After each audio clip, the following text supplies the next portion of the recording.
அனைத்து தமிழ் உறவுகளுக்கும் வணக்கம். இந்த திருநெல்வேலி, தூத்துக்குடி, கன்னியாகுமரி இந்த மாவட்டங்களில் பெஞ்ச மழையை பற்றி கேள்விப்பட்டிருப்போம். கிட்டத்தட்ட 100 சென்டிமீட்டர் மழை பதிவாயிருக்கு. ஒரு சில இடங்களில் சராசரியாக ஒரு 50 to 60 சென்டிமீட்டர் எல்லா இடத்துலையும் பதிவாயிருக்கு. இப்போ சென்னையில் ஒரு மழை பெய்யும் போது ஊரே மிதந்து நம்ம பார்த்தோம் 2 வாரத்துக்கு முன்னாடி. பட் இங்கே அதை விட ஒரு கோர தாண்டவமான ஒரு நிலைமை நடந்திருக்கு. அதை பற்றி என்னால் முடிஞ்ச அளவுக்கு, நான் தென் மாவட்டத்தை சேர்ந்தவன், இங்கே என்னென்ன விஷயங்கள் நடந்திருக்கு அப்படின்றத நம்ம அனுபவத்தில் எப்படிலாம் நடந்துகிட்டு இருக்குன்றதை உங்கள்கிட்ட ஷேர் பண்ண போகிறேன்.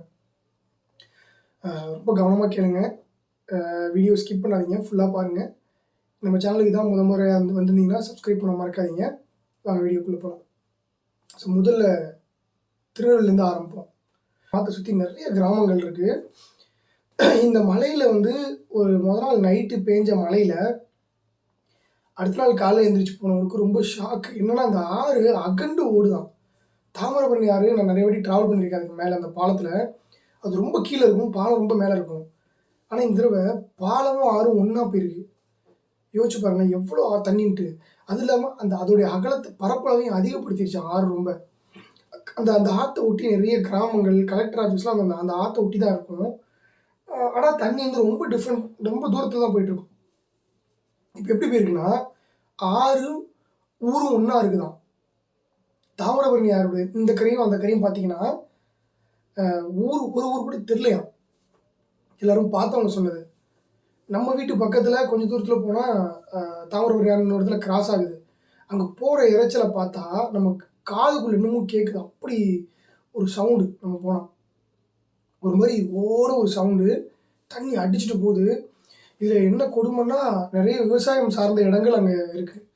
இந்த விளைநிலங்கள் என்னாச்சு, ஆடு மாடுகள் என்னாச்சு, இந்த மனிதர்கள் என்னானாங்கன்னு உண்மை தெரியல. நிறைய பேர் உண்மையான தகவல் யாருக்குமே தெரியாது. எத்தனை பேர் இருக்காங்க, எத்தனை பேர் போனாங்க, எத்தனை ஆடு மாடுகள் போச்சுன்றது நிறைய பேருக்கு தெரியாது. வேலைக்கு வந்த ஒரு சிலர் தூத்துக்குடியில் ஏதாவது ஒரு வெள்ளம் இல்லாத ஒரு இடத்துல, ஒரு சில இடத்துல இருக்கவங்க, அவங்க வீட்டில் இருக்க நபர்கள் உயிரோடு இருக்காங்களா இல்லையான்னு கூட தெரியாமல் உட்காந்து அழுதுட்டு இருக்க சம்பவங்கள்லாம் பார்க்க முடிஞ்சிச்சு. ஸ்ரீவைகுண்டம் குறிப்பாக அந்த பகுதி, இந்த தூத்துக்குடி மாவட்டத்தில் திருநெல்வேலியோட பாதிப்பு பற்றி கொஞ்சம் ஓரளவு பார்த்தோம் இல்லையா. நிறைய அங்கே இன்னும் எக்கச்சக்கமான பாதிப்புகள். நிறைய பேரோட வீடு இடிஞ்சு விழுந்துருச்சு, நிறைய பேர் இறந்துட்டாங்க. வீட்டோடையே ஒரு பாட்டியம்மா இறந்தாங்கன்னு சொல்லி நியூஸ் எல்லாம் பார்த்துருப்பீங்க இல்லையா. தூத்துக்குடி மாவட்டத்தில் எப்படின்னா, இன்னும் ஒரு படி மேலே போய் ஸ்ரீவைகுண்டன்ற ஒரு ஊரே தீவு மாதிரி ஆகிட்டு. தீவு மாதிரி எப்படி சொல்கிறோன்னா, அது போகிற பாதைகள் துண்டிக்கப்பட்டுருச்சு. தண்ணி பார்த்தீங்கன்னா மரம் உயரத்துக்கு தண்ணி நிற்கிது. வீட்டோட ஃபஸ்ட் ஃப்ளோர் வரைக்கும் தண்ணி போயிடுச்சு.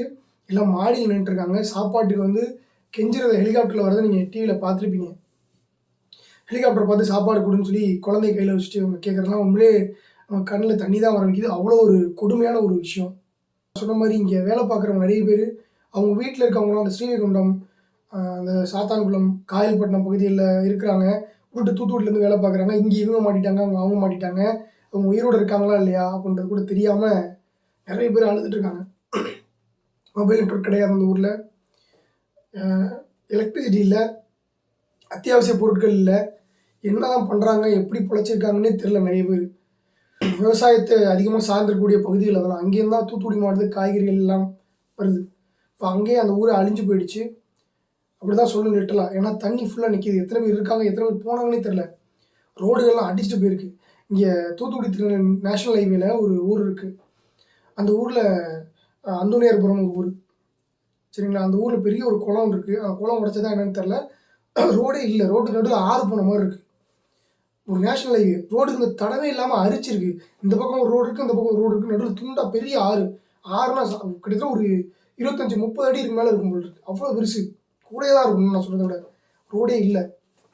அவ்வளோ பெரிய பாதிப்பு. தூத்துக்குடி மிதக்குது, தூத்துக்குடி ஃபுல்லாக மிதக்குது. கடல் பகுதியில் உள்ள ஒரு ஊர் மிதந்துட்டு இருக்கு. தண்ணி வடியலை. நிறைய இடத்துல ரொம்ப சிரமப்படுறாங்க மக்கள்.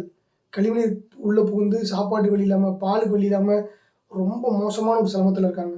இப்போ அங்கங்கே ஒரு சில இடங்களில் வெள்ளம் இல்லாத இடத்துல இருந்த காய்கறிகளை விநியோகிக்கப்பட்டுருச்சு. நேற்றைய தினத்தில் காய்கறிகள் பயங்கரமான விலை. இருக்கிறத அந்த தண்ணியில் மூழ்கி அழுகி போன காய்கறி முதற்கொண்டு மக்கள் அதிக விலை கொடுத்து வாங்கிட்டு போகிறத பார்த்தேன்.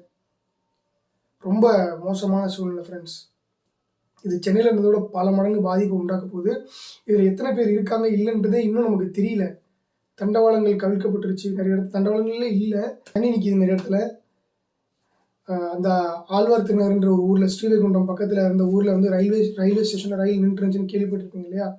கிட்டத்தட்ட 1000 பேசஞ்சர்ஸோட 3 நாள் கஷ்டப்பட்டு. யோசிச்சு பாருங்க, ட்ரெயினில் தண்ணியும் இருக்காது, குடிக்க தண்ணி இல்லை, வெளியில் போக முடியாது உங்களால், சுற்றி தண்ணி நிற்கிது, யாராலையும் போய் காப்பாற்ற முடியல. குழந்தை வச்சுருந்தாங்க, பெரியவங்க வச்சுருந்தாங்க, கர்ப்பிணி பெண்கள் இருந்திருப்பாங்க. இப்போ நமக்கு தெரிஞ்ச ஒரு கேபிள் டிவிக்காரர் வந்து எங்கள் தூத்துக்குடியில் இருந்தார். அவர்கிட்ட ஃபோன் பண்ணி என்னென்ன விவரம் கேட்க போகல. அவர் சொன்னது என்னென்னா, அவரோட வீடு முதற்கொண்டு எல்லாமே தண்ணியில் மூழ்கிடுச்சு, 7 அடி மேலே தண்ணி வந்துருச்சு. அவரோட கேபிள் ரூம் மட்டும்தான் அவர் காப்பாற்ற முடிஞ்சுன்னு சொல்லி சொன்னார். ரொம்பவே கஷ்டமாக இருந்துச்சு. ஏதாவது வீடு இருந்தால் சொல்லுங்கள், தங்கத்துக்கு ஏதாவது இருந்தால் சொல்லுங்கன்ட்டு. ஸோ இந்த மாதிரி ஒரு மோசமான சூழ்நிலைக்குள்ளே தூத்துக்குடி, திருநெல்வேலி மாவட்டங்கள் இருக்குது. இப்போ நிறைய தேவைப்படும், நிதிகள் தேவைப்படும், நிறைய நிதி தேவைப்படும், நிறைய நம்ம முன் வந்து நம்மளால் முடிஞ்ச உதவி பண்ணணும். சென்னைங்கும் போது எல்லாருக்குமே தெரியும், நியூஸ் ஹோல் மீடியா தெரியும், இது நேஷனல் டிசாஸ்டர். இது வந்து வரலாறு காணாத ஒரு மலை தான் சொல்லணும். நீங்கள் பார்த்துருப்பீங்க, திருநெல்வேலி கடலும் கோயிலும் ஒன்றா இருந்துச்சு. அது மாதிரிலாம் நான் வாழ்க்கையில் பார்த்ததே கிடையாது எங்கேயுமே. கடலும் ஒரு கோயில், யோசிச்சு பாருங்க, எவ்வளோ தண்ணி வந்துருந்தா கடல் ரொம்ப தூரத்தில் இருக்கும், கோயிலேருந்து கிட்டத்தட்ட கொஞ்சம் டிஸ்டன்ஸ் இருக்கும். ஆனால் கடலும் கோயிலும் ஒன்றா தெரிஞ்சு அவ்வளோ தூரம் தண்ணி வந்து நின்றுருக்கு. இது இல்லாமல் நிறைய மதகுகள்லாம் பிச்சுக்கிட்டு போயிட்டு இருக்கு எல்லா இடத்துலையும். மெயினாக இந்த கோரம்பள்ளம்னு ஒரு ஊர் இருக்குது திருநெல்வேலி தூத்துக்குடி நடுவில். அந்த ஊரில் இருந்த பெரிய குளம் வந்து உடச்சிக்கிச்சு. அது உடச்சி அதுலேருந்து வந்தது தான் அந்த சுற்றி முட்டு இருந்த எல்லா ஊரையும் பாதிச்சிருக்கு. வாழ்வாதாரத்தில் இருந்துட்டாங்க. தூத்துக்குடி மாவட்டத்தில் பஸ் ஸ்டாண்டில் நிப்பாட்டி வைக்கப்பட்டிருந்த பைக்கு நிறைய போயிடுச்சு, நிறைய பேரோட கார் மூழ்கிடுச்சு, நிறைய லாரிகள் கவிழ்க்கப்பட்டுருச்சு. திருநெல்வேலி மாவட்டம், தூத்துக்குடி மாவட்டத்தில் வந்து கடைகள் வச்சுருந்த நிறைய பேரோட வாழ்வாதாரம் கம்ப்ளீட்டாக பாதிக்கப்பட்டுருச்சு. நிறைய பேரோட வாழ்க்கையே போயிடுச்சுன்னு தான் சொன்னதில்லை. ஏன்னா தண்ணி வந்து ஒரு மட்டத்துக்கு ஒரு ஒரு ஒரு பில்டிங் மட்டத்துக்கு இருந்துச்சுன்னா, அதாவது ஃபர்ஸ்ட் ஃப்ளோர் வரைக்கும் இருந்துச்சுன்னா, உள்ளே இருக்க எல்லா இன்ஸ்ட்ருமெண்ட்டு, எக்யூப்மெண்ட் எல்லாமே காலியாயிரும் இல்லையா? இவங்க என்ன பண்ண போகிறாங்கன்னு தெரியல. நிறைய பேர் கதறிட்டு இருக்காங்க, ஒன்றும் பண்ண முடியாமல் வீடு போய், கடைகள், முதலீடுகள் போய் ரொம்ப கதறிட்டு இருக்காங்க எல்லாரும். திருப்பி எப்படி மேலே வர போகிறாங்கன்னு தெரில. உணவு தேவைகள் இருக்குது. எனக்கு இன்னொரு என்ன பயம்னா, காய்கறி விலைகள் ஏறி, ஏன்னா இதுலேயும் சம்பாதிக்கணும்னு சொல்லி ஒரு சிலர் வந்து அதிக விலைக்கு விற்றுட்ருக்காங்க. காய்கறிகளை எடுத்துகிட்டு வந்து தன்னுடைய பொருளை அதிக விலைக்கு விற்கிறது மூலமாக இருக்கிற விலை ஏறிட்டா ஏழை மக்கள் என்ன பண்ணுவாங்கன்றது தெரில. ஜிஹெச்சில் இருக்கவங்க என்ன பண்ணுறாங்கன்னு தெரில. ப்ரெக்னென்சி உமன்ஸ் என்ன பண்ணுறாங்கன்னு தெரில. ரொம்பவே ஒரு கஷ்டமான சூழ்நிலை தான். இது மிகப்பெரிய ஆறாத வடுவாக தான் இது இருக்க போகுது. இது எப்படி ரெக்கவர் ஆகி வரப்போகுதுன்னு தெரில. குறைஞ்சது ஒரு 10 நாள்லேருந்து 15 நாள் ஆயிரும்னு நினைக்கிறேன். தூத்துக்குடி கொஞ்சம் ஓரளவு இயல்புனை திரும்பி டிரான்ஸ்போர்ட்டேஷன் வரத்துக்கு அட்லீஸ்ட் டிரான்ஸ்போர்ட்டேஷன் இருந்தாலும் காய்கறிகள் மற்ற அத்தியாவசிய பொருட்கள் வந்து வெளியூர்லேருந்து கொண்டு வரலாம். பட் இங்கே என்ன பண்ணுன்னு தெரியல. இப்போ அழிஞ்சது எல்லாமே வந்து விவசாய பூமி, முக்கால்வாசி ஸ்ரீவைகுண்டம் அந்த பகுதி, ஏரல், இந்த பகுதிகளில் தான் காய்கறி நிறைய சப்ளை ஆகுது. இப்போ அந்த சைடும் இப்படி ஆனதுனால என்ன ஆகுதுன்னு தெரில. ஆட்டுக்கொட்டைகள், நிறைய ஆட்டுக்கொட்டைகள், மாட்டு பண்ணைகள்லாம் அடிச்சு போயிடுச்சு. எப்படி இதை தமிழ்நாடு உதவ போகுது, தமிழ்நாடு எப்படி இதை சந்திக்க போகுதுன்றது தெரியல. ஏன்னா ஹியூமன் ரிசோர்ஸ்லேருந்து எல்லாத்துலேயும் வந்து தென் மாவட்ட நபர்கள் வந்து நிறைய இடத்துல ஒர்க் பண்ணுறாங்க. எப்படி அவங்களுக்கு ஆறுதல் கிடைக்க போகுதுன்றது தெரில. நான் இந்தளவு எமோஷனலாக பேசினதில்லை, பட் இது ரொம்பவே உருக்கமான ஒரு விஷயமாக தான் இருக்குது. பார்ப்போம் எப்படி தென் மாவட்டங்கள் மீண்டு வருது, தமிழ்நாடு எப்படி மீண்டு வருதுன்றதை பார்ப்போம். தமிழ்நாடுக்கு அடிக்கு மேலே அடி தான். சென்னை ஃபஸ்ட்டு பாதிச்சிச்சு, அது பெரிய இழப்புனா இது அதோட பெரிய மழை. 100 சென்டிமீட்டர் மழை யாரால தாங்க முடியுன்றது ஒரு கேள்விதான். எப்படி மீண்டு வருதுன்னு பார்ப்போம். நன்றி.